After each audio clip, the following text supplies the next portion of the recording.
welcome to another episode of the Plutus Awards Podcast. Our community is filled with hundreds of stories from creators and entrepreneurs just like you. And through this show, we share these stories of challenges and successes, from bloggers to podcasters to writers, speakers, and more. Today's guest is Pete McPherson, the founder of Do You Even Blog, an award-winning blog, podcast, and YouTube channel dedicated to helping creators build impactful and profitable businesses on the internet. We talk about how he had to manage 3 years without a steady income source after quitting his job, moving to another city, and losing the part-time job he had planned on working to give him time to scale up his side businesses. We go deep into what Pete did to start monetizing his online efforts right away, how he scaled his business even though he did most things himself, and his sweet spot now when it comes to earning a living online. Let's dive right into my conversation with Pete. Let's start off with, did you have an emergency fund when you decided to initially quit your job? Ooh, great question. Yes and no. So no, in the real sense of the word, that I didn't intentionally save up $20,000 or even $10,000 or $5,000 for quitting my job or anything. No, didn't have that. Yes, in the sense that we actually got a little lucky when this happened in my life. Quit jobs, starting full-time side hustles. We had just sold our house, and my wife and I actually did a really great job at rehabbing it, flipping it as we were living in it, so to speak. So when we sold it, we did have a nice little chunk of change that we didn't really know exactly what we were going to use it for. We thought we were going to buy another house, but we ended up using it as an emergency fund just to survive for that very tumultuous time in my life. So yes and no to answer your question. And we'll definitely get to the tumultuous part of that. But out of curiosity, how much would you say that would have lasted you if you didn't have any income at all? Like you and your wife did not make any money. How much would the emergency fund have lasted us? Probably 6 months, I'm guessing. Okay, so now let's talk about what exactly happened. So you sold your house. Where did you move to? What was the reason? All those things. Yeah. So the short background, without giving my entire childhood story, was that I used to be an accountant, a CPA. I was pretty good at my job. I generally enjoyed actual accounting, but I didn't enjoy the job, right? I worked in corporate America in Atlanta, 40 hours a week, pretty standard, pretty easy, except I had to commute an hour or two each day. And I didn't actually find it very fulfilling, very meaningful. I never got to see many other human beings. I mostly just sat at my computer screen and looked at Excel spreadsheets all day. So I wanted out. Of course, I'm the type of person, I was wanting more freedom. I didn't want to commute. I wanted to work at home. They wouldn't let me. I wanted to do different things besides just spreadsheets, and they wouldn't let me. And so at this point, I was actually blogging and starting podcasts and starting side hustles and starting all my businesses while I was at work. I was so bored, by the way, most of which were failures. I don't mind saying, but I was trying to find the avenue that would let me quit that job. And in mid 2016, I found it. I was actually going to take a job at a startup that was going to pay me a salary. It was less than I was making in accounting, but it was still like, salary, insurance, benefits. And I only had to work part-time. I had to work like 20 hours a week and get paid this salary. I was like, this is awesome. This is the best of both worlds. I am going to figure out my passion. I'm going to figure out my side hustles and make this entrepreneurship journey and still have the salary and benefits. Sounds great, right? Back to your original question. We moved from Atlanta, the big city, back to my hometown of Rome, Georgia. I took this job. We sold our house. Like I mentioned, we moved into my grandmother's house, which was vacant at the time. She was in a nursing home and the house was available. So we're like, let's live here for a month or two and get our bearings, and then we'll buy a house or whatever. Well, to answer your question again, I got laid off after one paycheck, after we had moved, after my wife had stopped her work as well. She was 8 months pregnant with my second child at that point and didn't have any streams of income. They were like, we love you, Pete. You're an amazing worker, but we don't have any money to pay you.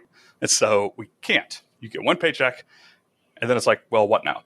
And I don't know how much you want me to keep going into figuring out how to survive, but that's the backstory that led up to this tumultuous time that I mentioned earlier. Funny you should ask, because I was about to ask that. So I am curious about the logistics, because at that point, personally, I would freak out. Personally, I would be like, I'll just get whatever job I can find and then worry about the side hustles later. So what was your reaction at that point? Was it get a 9 to 5? I was totally cool. Didn't cry at all. Didn't stress. No, that's a complete lie. Of course I freaked out. It was terrible.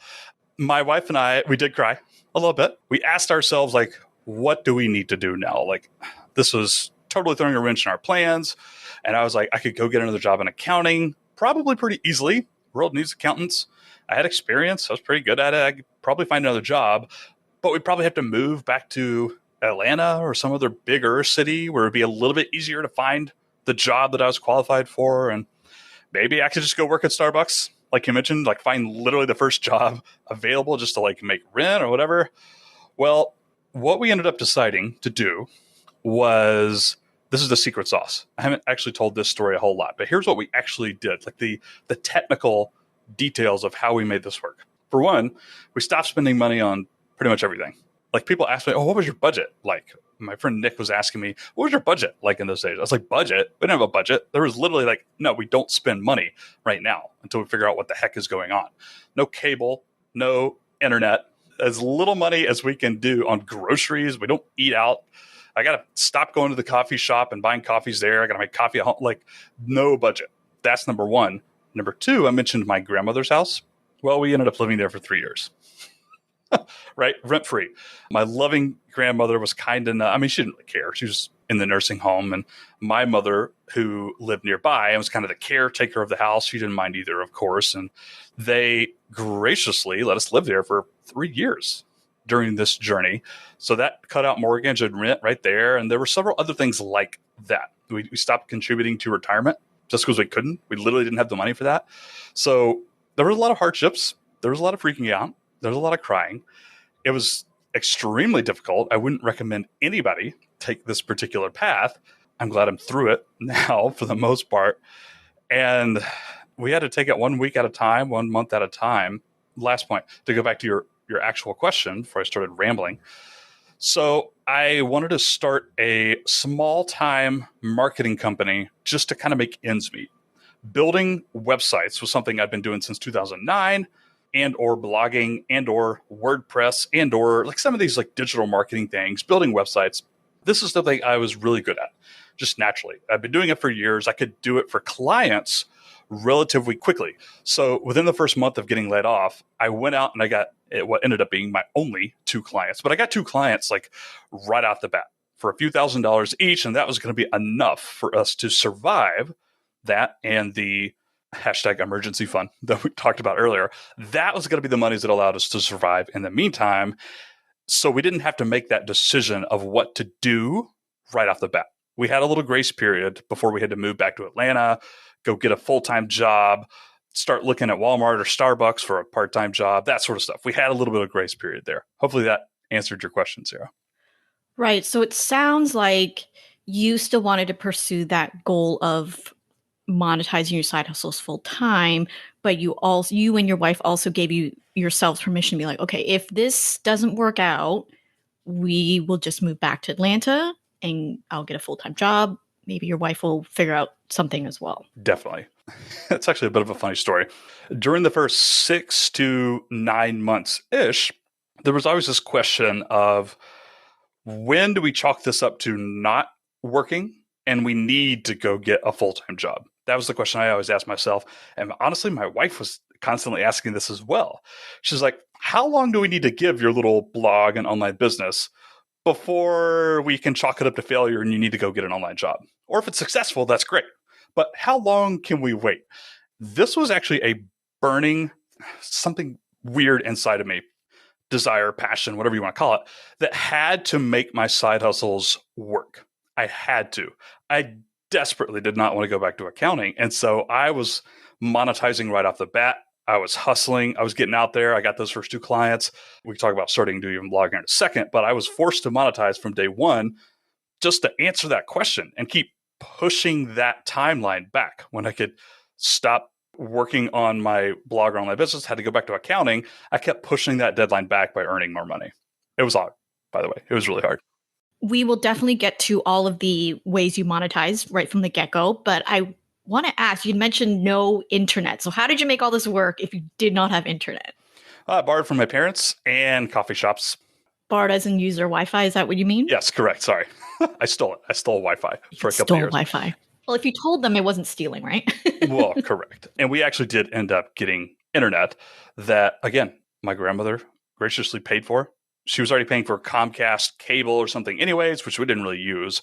But eventually we kind of just transitioned that into internet. Right, not right away, but eventually we did do that. So I did have internet for the majority of those 3 years. But just those first several months of like slashing everything we spent money on, that's when I was leeching from my parents and neighbors and coffee shops and anything I could get my hands on, really. Got it. Okay, so going back to monetizing, 'cause I know you said you had several side hustles, some of which failed. How did you know which ones you could monetize right away and which ones were like, it's actually something more scalable later on? Yeah. Well, it's funny how things start on accident sometimes that end up being really influential in your life. And so I'm plug my own business now. Do You Even Blog? It started in early 2017 on accident. So the question you just asked is actually the question that I was asking everybody else. I was going to blogging friends of mine, and by friends, I mean, I literally just like interacted with them on social media once on the internet. These aren't like close friends of mine at all. I didn't know anybody. I was reaching out to people and asking if I could just talk their ear off for an hour. I was like begging people. I was like, please, can we just hop on Skype or something like that? And just let me ask you questions. I'm dying to know how you made this, in my case, online business and blogging and side hustles, how you made your own business work. Please just tell me. Just give me an hour of your time. I can't pay you anything. Please just give me an hour. And luckily, a few people said yes. And I was actually smart enough in retrospect to ask if I could record it. And it wasn't until after I talked to like 4 or 5 different people, I had recorded those. And I was like, this is actually like a podcast. I didn't think about it at the time. I was literally just asking people like, please teach me everything you know. Please tell me how to make money right now from my own business. And I recorded it. And I was like, you know what? Other people would get value from this as well. And that was Do You Even Blog?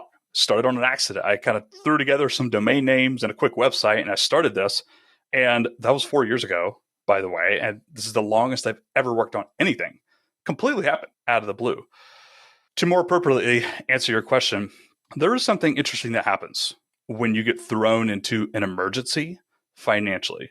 And I think there's a metaphor here. I think it's burn your bridges, set fire to your ship. There's a metaphor here. The point is, I had to make it work. I had to. I had burned my bridges. I had left no escape. I did not want to go back to accounting. I had to make this work. And so I did the one thing that I would not allow myself to do before. I started in 2009. I started blogs. I started side hustles. Most of them were failures, like I mentioned. The one thing I never let myself do was actually talk about blogging and online business. Like I talked about music. I talked about parenting. I started a chalkboard company. The point is, I never let myself talk about what I was actually passionate about, which was online business. This meta stuff, the podcast we're recording right now, I'm jazzed up about. And I never let myself do that because I thought there's enough people out in the world that talk about blogging and online business. Who am I? Who is Pete McPherson to talk about any of this stuff? I never let myself do it. But when I quit my job and I burned my bridges, so to speak, I was like, I'm going all in, and I'm going all in right now. I'm going to publish these podcast episodes. We'll start a podcast and a business on the back end of that. I have to make it work. I have to monetize this. I have to find a sponsor before I even launch. I have to sell something. I have to figure out what to sell. I have to learn how to sell the whole 9 yards, right? The point is I burned my bridges and I finally had the guts to do what I wanted to do. That sounds a little corny and cliche to say, but that is the truth. Right. So it's like you're in survival mode at that point because not that you weren't left with no options, but you weren't left with options that you would have liked other than the one that you're on now. Right. So you have these recorded conversations and then you put them out there. Did you have an audience at the time when you recorded these and posted them? Nope, none whatsoever. I did have one small asset, which I won't say an audience. I didn't have like an email list. I didn't have lots of social media followers at all. I had none, actually. But I did have one thing. I had experience in the personal finance world.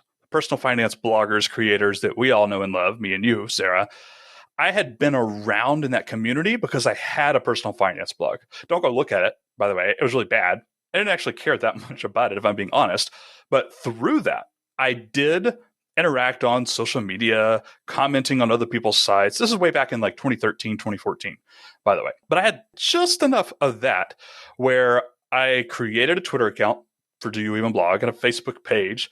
And I was able to kind of hustle my way into 5 downloads for this new podcast of mine, 10, 20, get 5 people on my email newsletter, get 10 people. I was able to like kind of hustle and weasel my way in the first couple of months. And I think that was the seed that eventually sprouted into more organic growth. And I'm not going to say taking off because that makes me sound like I'm a billionaire and I have a massive audience, but getting enough growth to be able to do this full time financially and make it work. And so what specifically did you do to hustle in the FinCon community or in the personal finance community to grow your listenership and your newsletter subscribers? Yeah, I literally just reached out to people one-on-one. Anybody I could find, any blogger I had heard of, any podcaster I had heard of. And then I thought they might remember my name from several years ago when I had something in personal finance. I was literally emailing them. I was finding them on message boards. I was finding them on socials, sending them direct messages. I mean, one-on-one for everything. And I was like, hey, I have a podcast. I would love it if you listen to it. I tried not to be really spammy, but I was also a little bit direct and saying like, I'm trying to make this work. Could I get your feedback? Or for some people that I wanted to have as guests, I would invite them on the show.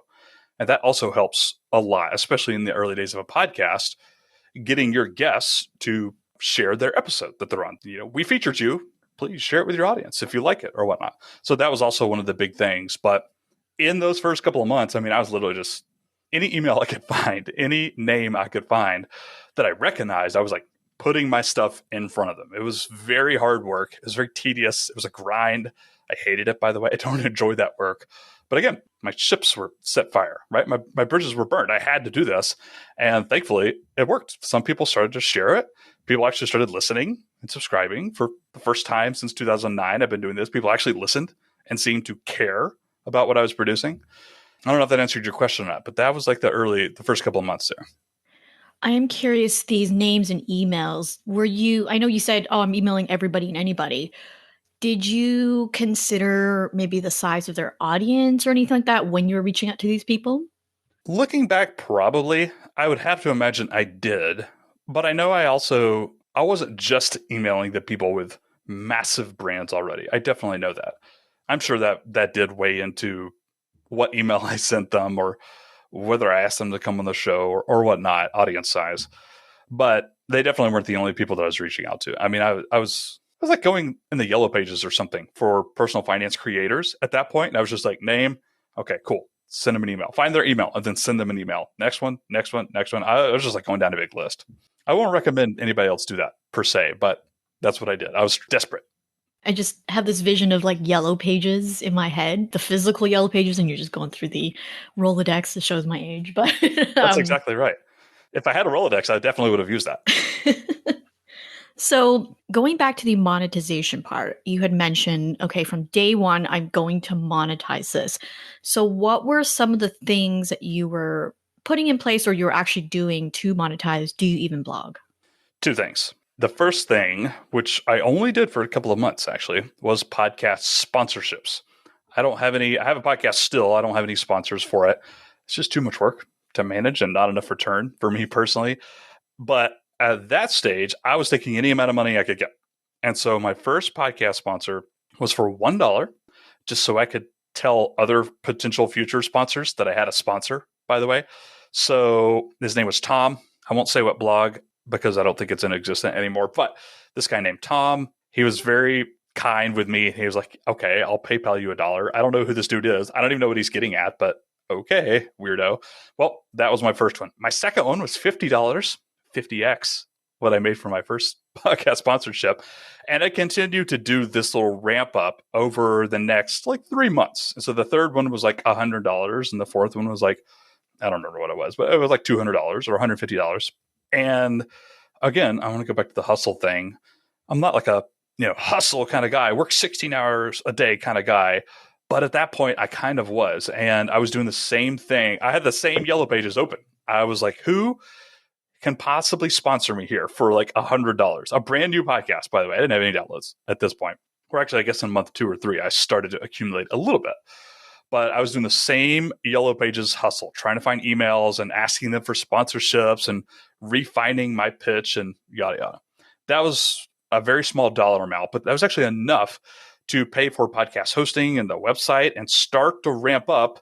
It wasn't full-time income, of course, but it was enough to keep going. And the second part to your question is I knew right off the bat, again, I'd been in online business for a while. I hadn't seen any success, but I've been around long enough to kind of see other people's online courses, digital products, freelance services, and that sort of stuff. So the second thing, well, it's actually 2 things now that I think about it. I did do some freelancing, by the way. We can come back to that. But in month 3 of Do You Even Blog, I launched my first product. It was kind of a course. It was actually more of a monthly challenge. It was 1 month. We were going to do some things. I don't even really remember what it was, honestly. I just knew that I had to create my own product. I sold it, and I made like $2,500. It cost $100, and I got like 25 people to buy. And at that point, I was like, this is it. I mean, that was only $2,500, but this is like my 3rd month for a brand new project. I was like, I'm scaling this up, baby. It's going to be like $250,000 a year from now, right? It wasn't, spoiler alert, but that gave me high hopes for the future, launching my first product. And just to go back to freelancing, I did eventually, about 4 or 5 months after starting, I kind of figured out that freelancing is actually a much faster path to a sustainable online business. I can grow Do You Even Blog on the back end. I can continue to grow my audience and monetize and that sort of stuff. But freelancing is the jam. It's like, wait, I just got to find like 1 or 2 clients and I can make like a couple of $1,000s here and there. That's enough to support my family right now. So I did end up doing that. I think I worked with about 5 clients over the first 2 years of Do You Even Blog, 2 or 3 of which was right in that first 6 months. About 6 months into Do You Even Blog, I had a client or 2 doing some digital marketing services that I found, again, through connections, through relationships. Most of these people were in personal finance. That was really the core of the first 6 to 9 months of Do You Even Blog. And you were still doing those web design services at that time as well. Am I correct? No. I did my first 2 clients right away, and those projects lasted a couple of months. And actually, they lasted right up until I started Do You Even Blog. Again, on accident. I was interviewing people, recording it, and then a month or 2 later, I'm like, I should just do this. I want to do this. Do You Even Blog. The podcast was born. And I stopped getting new clients right then and there. I was like, I'm going to make this work. Retrospect, by the way, that's probably the wrong decision. I probably should have gotten a few more clients for even more financial leeway, so to speak, right? But I was stubborn and I didn't. And I was spending every waking hour at that point trying to grow this new thing. Yeah, I let those first 2 website clients who were in my hometown, the small marketing agency, I pretty much killed that right then and there. Got it. So you're a fan of burning bridges is what I'm hearing. Yeah, both intentionally and unintentionally sometimes. Yeah. It was a tumultuous period. I was not in my right head. Again, I was freaking out every evening and super energized and jazzed up during the day and excited on what I'm working on, and then freaking out in the evening again. And I was all over the place. I don't recommend that path for anybody. So safe to assume that Do Even Blog is making pretty decent income. And with that, the assumption is when someone is growing their business, they're going to have to invest in it. So I am curious about what you justified in terms of investment and not, since you were literally trying to figure out like, how am I going to make money in the first place? Because I don't have any. Without going too much into my money mindset history, which has historically been one of scarcity, not abundance, by the way, without going too deep into that, I will say that this tumultuous time that I was in, it kind of left me really cheap, but also resourceful, frugal. Maybe I should say frugal instead of cheap. When it comes to investing in the business, I didn't. I started off paying myself 100% of profits. Any money that came in was going directly to groceries and any living expenses I did have, the occasional coffee at the coffee shop, and eventually internet and that sort of stuff. I didn't really invest. I found every imaginable way to do things for free, to get things for free. Software for my business.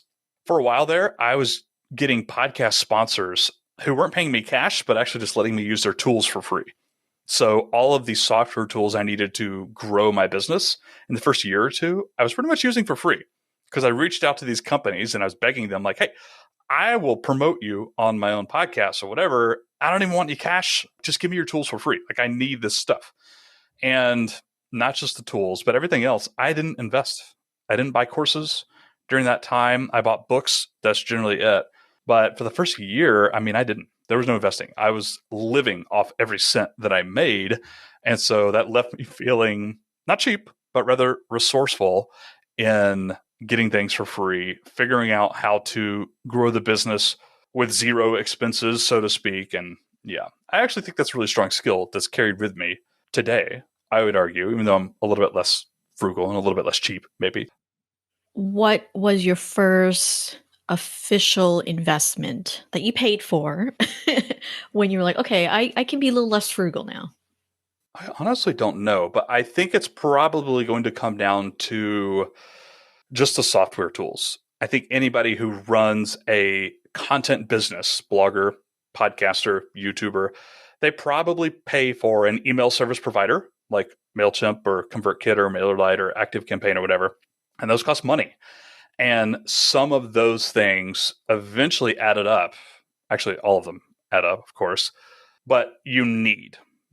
Some are like nice to haves and some are must haves. And I think the first investments in the business were some of those must haves. It literally probably started with an email provider and then went up to some tool that helped me monetize, like an online course platform like Podia or Thinkific or Teachable or something like this, or Shopify or some of these tools that I wasn't able to, weasel my way into for free. I had to pay for if I wanted to run the business I wanted and make money. Those were like must-haves. So those were probably my first couple of investments.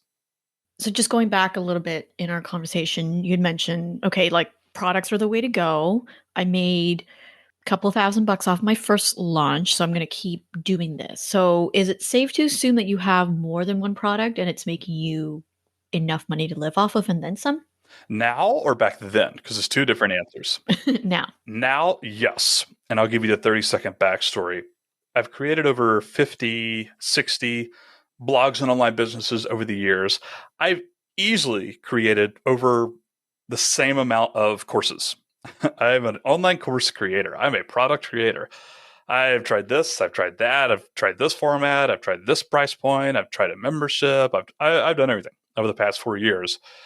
And I am very grateful. This is not just me being smart. It took me a long time to figure this out. I'm very grateful for 2020. 2020 was a terrible year for pretty much everybody, myself included. But one good thing came of it, and that was I got really clear on how my own business makes money. It just kind of happened. There's nothing I did to like specifically make it happen. It just kind of eventually worked. And so, yes, I do have multiple products and programs now. It's not 50. I've actually boiled it down to 3 core offers, I guess you could say. And again, that took me 4 years to figure out over 50, 60, 70 online courses and digital products and memberships and services and all this other stuff. Yeah, I eventually whittled it down to about 3 core offers that I have now. And I'm happy to promote those and talk about it if you want. Yeah, go ahead. I'm curious what they are. Go ahead. So that very first course that I made $2,300 off of, it didn't work, by the way. It didn't actually get that many people success, but I kept trying and I kept making it better. That would eventually become a membership, a monthly membership. People pay me every single month and they get access to a community and they get access to all these courses that I'm creating right here and there. And I eventually would shut that down after 4 or 5 launches over the first 2 years because I thought I was going to focus on other stuff. And well, the short version is I actually went back to that model. After about a year off, I realized I missed that. And so now it's called Online Impact. You can find it at onlineimpact.co. It is a private membership for us, creators who want to have this as a business. That's it. And people get access to my courses, but the main draws are the community. We have a Slack group. We do live calls twice a month. We do like a quarterly workshop where I bring in a guest and we all work and learn and do this sort of stuff. It's a membership community through and through. That's leg one of my current business, Online Impact, membership community. It makes me the happiest out of anything I do. I love hanging out with those people. My members and students, they love each other. They have their own mastermind groups. Like, they don't need me for everything. I just kind of connect people. So that's number one. Number two, I have a funnel based on productivity. So creating all these 75 online courses, creating thousands of blog posts over the years and YouTube videos and podcasts just like this one. I can do things really fast. This is one of my strengths. I didn't really know that nobody else could really do this, but I can crank out 3 YouTube videos a day and like just a massive amount of content, podcasts, blogs, YouTube videos, courses, anything I could produce. And so I realized this was a strength. And so I started building tools and templates to help other people make content faster, so to speak. So that is my second offer, if you will. It's called 1 Hour Blog Post, by the way. And there's also a course called Content Everywhere, which is my course on content promotion and repurposing. It's really just one offer. It's one funnel, but it's on systems and productivity and saving time for creators. And then the third one, I'm actually launching in August. I've been working on it for 3 years, but I'm finally launching it in August, is on funnels, evergreen funnels, sales, marketing, copywriting, and funnels. I'm jazzed up about funnels. I really am. And so it's called BMF, which stands for Blog Monetization Funnels. And that is going to be my high ticket offer. It's going to start at around $3,000 and it's kind of service based as well. Like, I do consulting one-on-one with people. That's pretty much it. I got my membership community. I got my systems funnel with 1 Hour Blog Posts and stuff. And I got my monetization business in BMF. That's my 3-tier for Do Even Blog. Good. I'm glad to hear that. It sounds like you have a very clear idea of what you want. I am curious, in the next 5 years, where do you see Do You Even Blog? That's a great question. I have no idea where I see Do You Even Blog, but I have a very good idea where I see Pete, where I see myself. This is another great thing that happened over the past year in 2020 and 2021. I've kind of figured out how I like to work. I don't like seeing things on my calendar. I don't like doing freelancing. I don't like having clients. It's the same reason I didn't really like working a full-time job. And I don't actually like working. I'm a pretty lazy guy. I say that a lot, and people don't believe me. It's like, oh, I'm actually kind of lazy. And the good news is I will figure out systems and productivity hacks and automations to save time so I can be lazy. So 5 years from now, I actually want to be working the exact same as I am today. I wake up, my kids go to school, my wife works, she's a teacher. I get to make my coffee, and I come downstairs to my office, which Sarah's seeing me in right now, and I do creative work for a couple of hours, and I work on the business for a couple of hours. And then honestly, in the afternoons, I kind of take off. I'll do some admin work here and there. I will respond to some emails. If I have a project coming up, like launching BMF, I'll probably work more. But in general, that time is just like unscheduled free time. And so 1 year out, 3 years out, and 5 years out, I want to be doing this. That is the vision of how I like to work and what I want to work on. At least that's my ideal day. And I want to be doing that 5 years from now. As far as Do Even Blog, I don't know for sure, but my current plan is actually to be doing the exact same thing.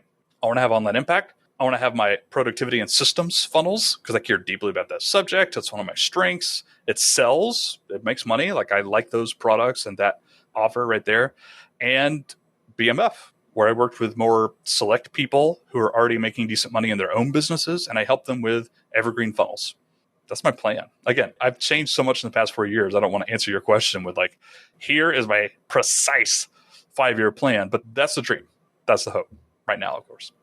Right. Assuming you're not going to quit this and not have an emergency fund and go through another 3 years of, what am I going to do?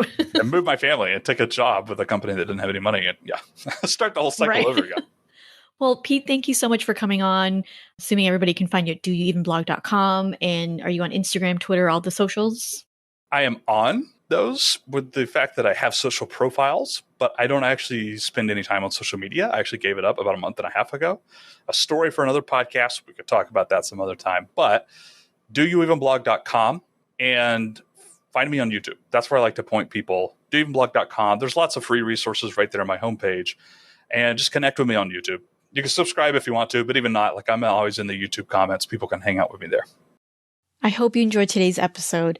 Let's take a look at some lessons we can learn from my conversation with Pete. Lesson number 1 is to have a backup plan. So this is perhaps the biggest lesson I would say that I got from my conversation with Pete is maybe you don't want to be like where Pete is or did what Pete did and just go, okay, I have a part-time job. I have a little bit of savings. I will be fine. Because the truth is you never know what happens whenever you switch jobs, or even if your business is still a side hustle and you have your business as a side gig. So have some sort of backup plan. Do you have a big emergency fund? Do you have a spouse that can help you with, let's say, health insurance? All of these things while you're building up your business until it becomes more, air quotes, stable. Lesson number 2 is don't be afraid of bartering in your business. As you heard from my conversation with Pete, he was really good at getting some free stuff like software and even some services in exchange for, let's say, a review or other ways that he was going to help business owners network. So think about how you can trade skills or time or whatever that is in order to get some things for free to ramp up your business, especially if you don't have a huge budget. Lesson number 3 is to strip expenses to the bare essentials. Now here I'm talking about your personal expenses. You don't have to go to the extreme like Pete and cut out internet and going to a coffee shop. Think about the things that aren't really necessarily important right now and that you can temporarily cut back until you get to a place in your business where you can afford those expenses again. And this is especially important if you don't have any income coming in, or for example, you have a really small emergency fund. And that's it for today. Thank you so much for listening to the Plutus Awards Podcast. If you're interested in collaborating with other financial bloggers, podcasters, influencers, and more to chat about your work, interests, ask and answer questions, come join our Facebook community. Search for Plutus Community in the search bar or head to facebook.com/groups/Plutus Community. We hope to see you there and get a chance to support you and your amazing work.